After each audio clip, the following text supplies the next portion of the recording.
Hey y'all, and welcome to Peyton's Place. Before we get started, I want to remind everyone to please like, comment, and subscribe. And when you hit subscribe, hit that little bell as well to turn on your post notifications. On this episode, we have another Let's Talk About It. This time we're talking about the hashtag Free Palestine movement, and I have one of my friends, Saja, joining us today. So let's get started.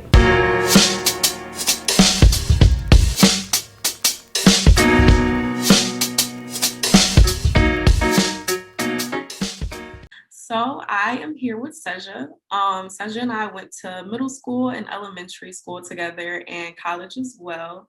And I'm going to let her go ahead and introduce herself to you all. Hi, I'm Saja. Thanks for having me, Peyton, on the show. I'm really excited to be here. So I'll just tell you a little bit about myself. I'm Saja, I'm Palestinian. I'm currently pursuing my master's degree in mental health counseling and rehabilitation in Chicago. Like Peyton said, we grew up together in Milwaukee, Wisconsin. And I'm just here to tell you a little bit about Palestine today. Well, thank you so much for joining us. So I know a lot of in like recent media, people have been hearing like Free Palestine and things like that, but a lot of people don't know that this isn't something that's new that's going on. Like even though they're just now really hearing about it, it's something that's been going on for years. So are you able to just kind of tell us like the history behind the problems that are taking place? Absolutely. Like you just mentioned, this is kind of a new wave of activism that's been happening for the Free Palestine movement. And I guess I'll just start off with a brief history about what's been going on in Palestine since 1948. In 1948, there was an agreement initially put forth between the UN and the Palestinians and Jewish people that gave them part of the land. And so Actually, it occurred prior to 1948, kind of starting in like the 1940s post World War II and the Holocaust. Some of the land was given in Palestine to Jewish people to live there. So there was an initial agreement that occurred that gave part of the land for the Jews to live on, but it then turned into something much larger, which became what we know today as the occupation of Palestine. So a lot of the land that was initially part of the land was given to the Jewish people, but then it was then expanded into what we know today as Israel. That's just a little bit of history just to get you started. Let me know if you have any further questions. Yeah, no, that's good. I think it's important for people to kind of understand that, like, who was there first, who occupied it, and how that land was given. And then that's kind of like how the different problems happen. Because a lot of times, I think people hear like about Israel and they think that like they were there first and like because it's some huge country, but it's very important to know like who was there first and like who occupied the land. I feel like we hear about this all the time, like the people who were here first, and then people come take it over or take advantage of like the land that was given to them as well. Like it's all problematic. So just to add on a little bit more history, so in 1948, there was an event that in Arabic we call El Nakba, which was the catastrophe. And this refers to the Palestinian exodus from the land. Mhm. So I believe it was about 700,000 Palestinians that were forcibly displaced from the land. Then they became refugees. Particularly, most of the population went to surrounding Arab countries such as Jordan, Lebanon, Syria, but many of them also came to South America. So there's actually a huge population of Palestinians currently living in Chile and a few other South American countries, as well as several other countries in the world. Mhm. So when the Palestinians were forcibly displaced from their land, a lot of horrific events happened. There were many massacres in villages. Uh, Many women were raped. Men were forced to leave their homes or threatened to be murdered. And ever since then, there's been events all the time happening, clashes and things of that nature. Um, since that year up until today, 2021, till the events of this past month, events that are still currently going on, that I'll talk about a little bit later. Yeah, I mean, I can go on and on. This is just a tiny piece of the puzzle. Yeah. Let's see. Okay. So you were kind of talking about how like it's been going on for a while, but why do you think now, I know this isn't like a question I kind of gave you, but why do you think now that there's been so much like this new wave of a movement currently? Yeah, so I actually have a few reasons for that I've been thinking about myself. I definitely think the modern age, the new generation, our social media generation, and everything to have to do with that, has definitely brought the movement to new heights. Mhm. I think that in history, all the events that have happened in Palestine and to the Palestinians oftentimes have either been swept under the rug or hidden by the media, since we used to get most of our media from the mainstream, from newspapers, from news networks. But now, with the power of social media, we definitely owe a lot to our phones and everyone having internet access, and now the news cannot be hidden, the truth cannot be concealed.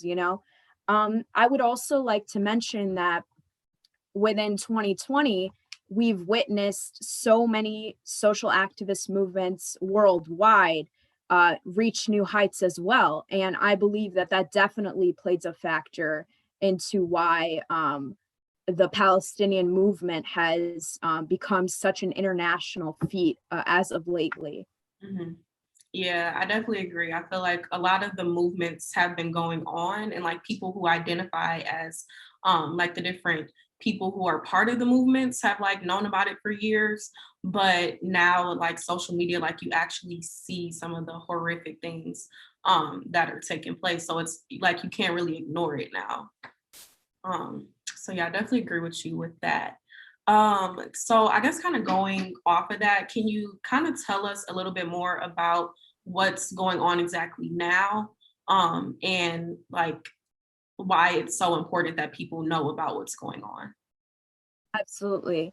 So, the month of Ramadan, which is the 30 days that Muslims fast, once a year, begun in about mid-April. And ever since then, there have been problems occurring in Jerusalem, specifically in one of the biggest holy sites for Muslims, Al Aqsa Mosque. So, since mid April to today, we've had issues. One of the main events has been like Israeli soldiers storming the mosque, interrupting prayers, and not giving Palestinians, that place of worship that they typically have an agreement that that's like a peaceful place for Palestinians within Jerusalem. So that's one event that's been happening. Another one that's been occurring for about 2 months now is the forced removal of people from their homes in Sheikh Jarrah, and now a few other Palestinian villages and cities like Silwan, like Lifta, where Palestinians have been getting either no notice or barely any notice that they'll be expelled from their homes. And um, Jewish settlers have been, taking over those homes and basically like stealing people's houses. Yeah. So many Palestinians have been homeless as a result of that. And then I believe the final kind of major event that's been happening is the bombing that's been happening in the Gaza Strip. And this is something that's unfortunately happens too often. It's every few years Israel bombs Gaza because it's, as we call it, an open air prison. There's no way for Palestinians living in Gaza to leave because they are forced to remain there. And they have a lot of human rights violations that have occurred to the Gazan people. Such as, lack of food, water, shelter, and just the basic necessities that a person needs to live and to thrive. And so those are, I would say, kind of the major events that have been happening the last 2 months, especially, Mhm. and still going on today. Another key point I want to mention is that although there was a ceasefire agreed upon about a few weeks ago between Israel and Hamas, this doesn't mean that any of the events have stopped. It's just been getting a lot less news coverage.